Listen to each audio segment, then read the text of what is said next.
what's up YouTube? Welcome to the channel.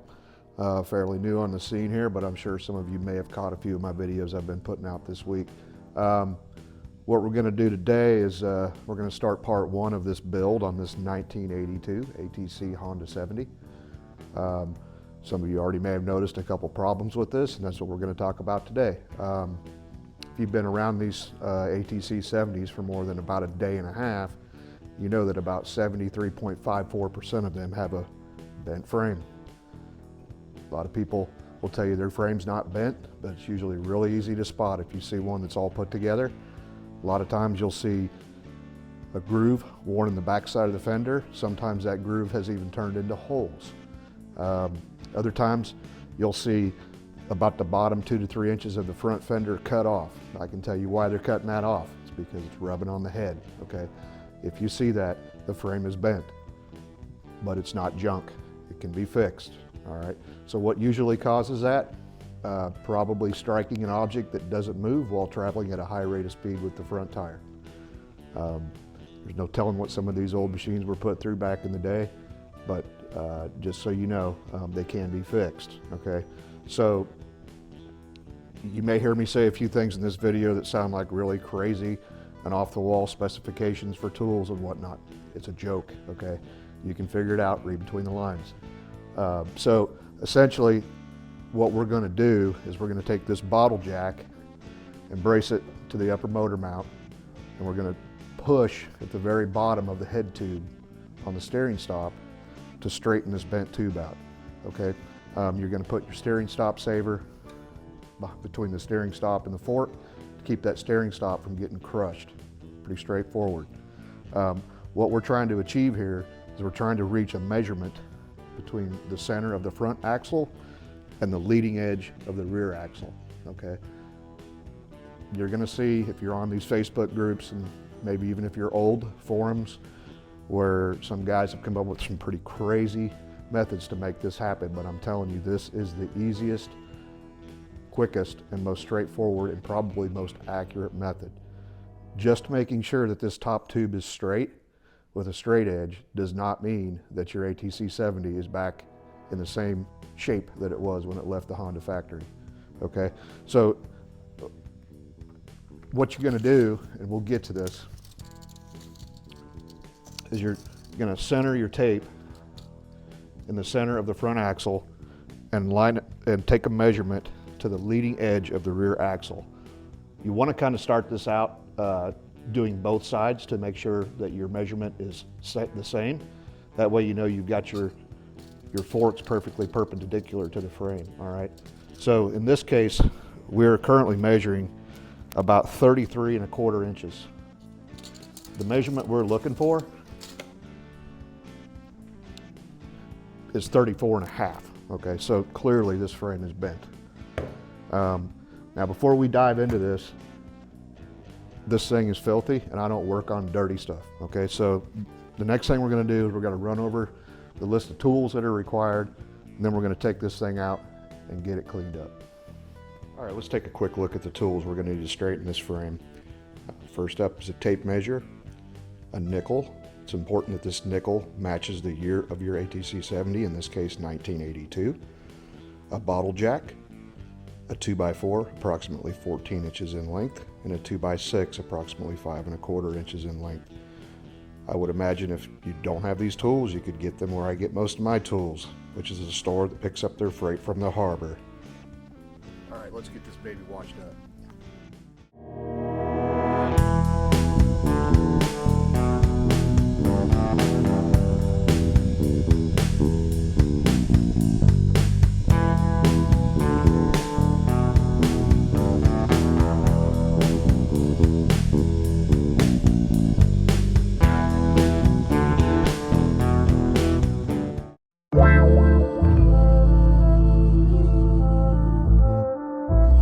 Wow.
well, we got that thing all cleaned up. Hope you all enjoyed that little pressure washing video. So I think we're ready to go ahead and get to straightening some frame here. Easiest way to do this is just go ahead and flip it over on its back.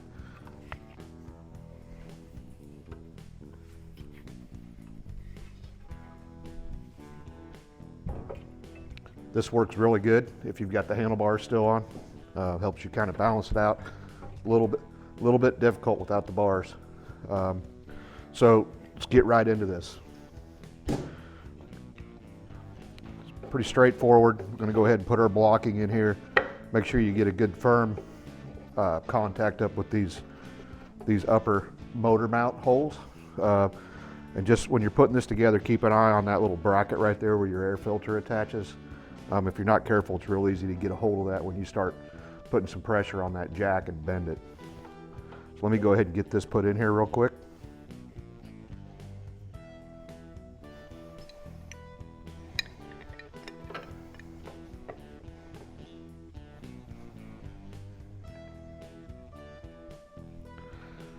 Don't forget, steering stop saver, nickel. Whoop.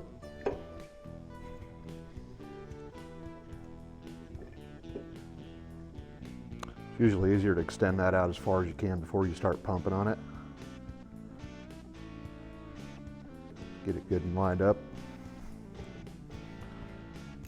Go ahead and put a little pressure on it.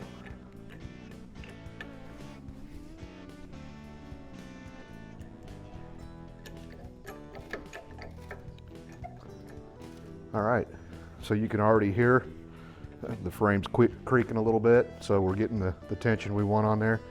So we already know that we are a good inch off as far as how bent this is. So I'm gonna go ahead and get some tension on this, and then when we get to a good point where I think that we might be close, we'll take some measurements and see what it looks like.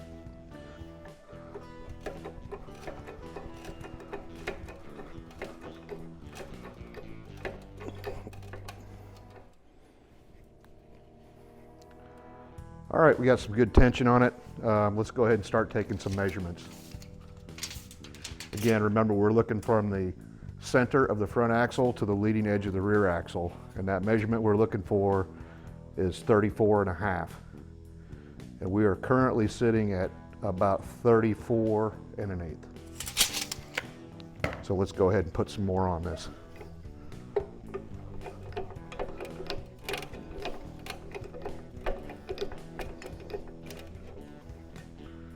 All right, let's see where we're at here.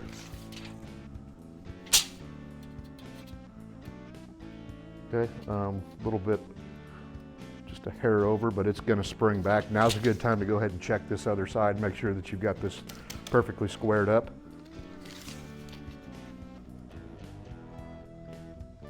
I think we could use just a small tweak here.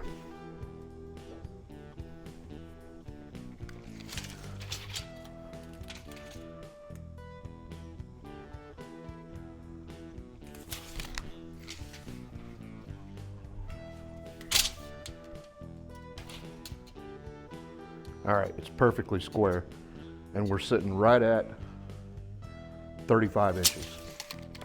So remember, I said we want 34.5 to have that frame straight. But what you got to think about is when we pop this loose, it's gonna spring back a bit. So the best thing to do at this point is go ahead and pop that tension off there and see how it looks. Go ahead and retake all your measurements. Be careful when you do this. This is under a lot of pressure. Okay, I've got all the pressure off of it.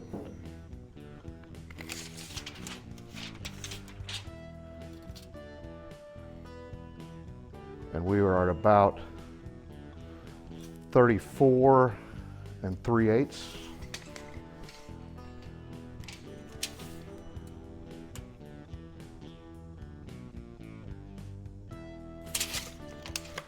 Let's move just a little bit on this.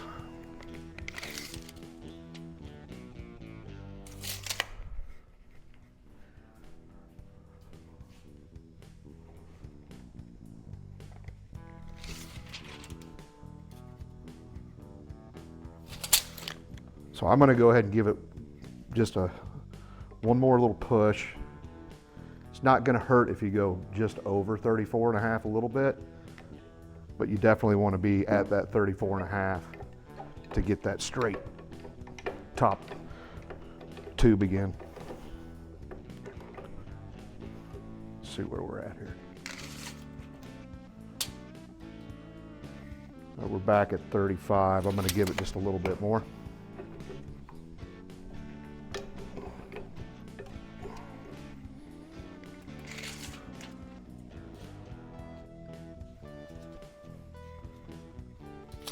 Okay, she's coming in just a little bit over.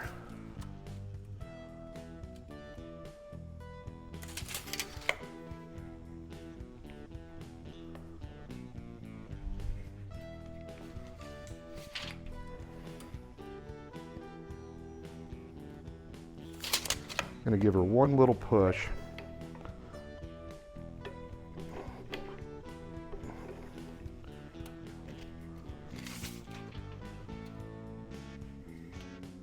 About 35 1/8 on both sides. So I'm going to let that tension loose.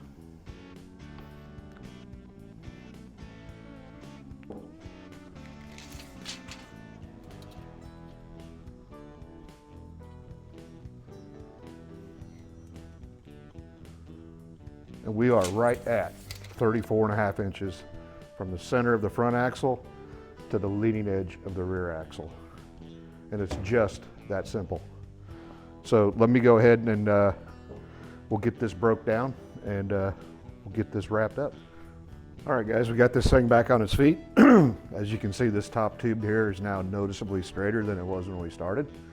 And I just want to point out again, how simple this was. Didn't require a bunch of extensive jigs or tools or some straps or different things like I've seen other people do.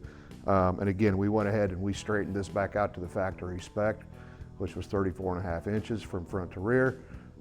Sometimes you'll see guys come in and they'll push that just a little bit farther because they're trying to gain a little space up here for that big 140cc engine they might be putting in there. You can do that, but it doesn't completely always solve the problem depending on how you go about it. There's better ways to do that. This one will be getting a 140, but we are not going to over straighten the frame to gain that space. Coming up on the next video, we're going to get into how that's going to happen. We're literally going to cut this ATC 70 in half. So encourage you to subscribe and come back and watch the next one. Thank you.